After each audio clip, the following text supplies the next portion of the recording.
Guys, magluluto ako ng pusit. Ayan, boneless. Yung mga palikpik lang to ang lulutuin ko for today.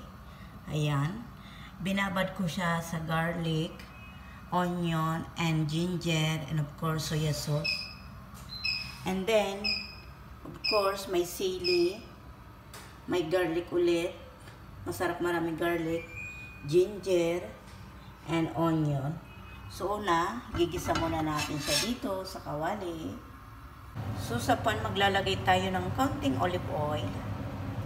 Ayan. And of course, sunod na natin yung ginger.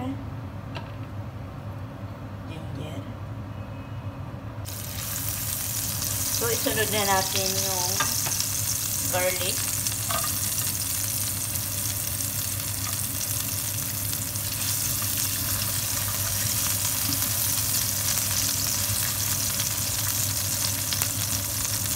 Onion.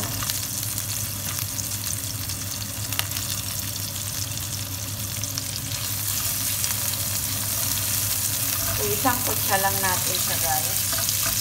Ayan.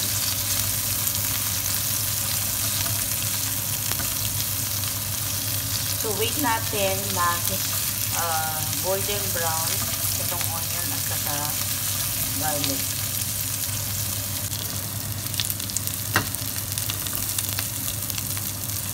Ilagay na natin yung minarinate natin na pusit. Ayan na. So, after 1 hour, guys, niluto ko na yung minarinate ko na pusit. So, ilagay na natin siya dito. Actually, guys, lulutuin ko sana sa gata. Kaso lang walang gata. So, niluto ko na lang sa soya sauce. Masarap din naman, guys. Ayan. So, mix lang natin. Wow, ang bango, guys.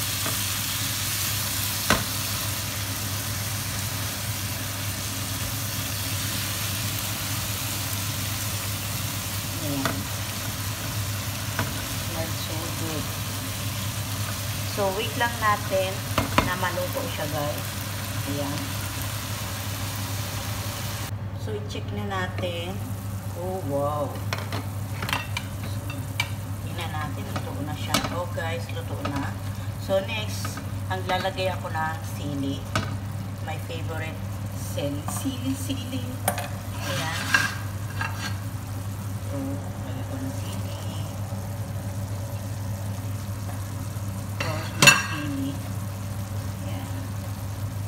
Lagyan ko, guys, ng konting lemon. Yan. Konti lang naman. Yan. Then, i-mix na natin.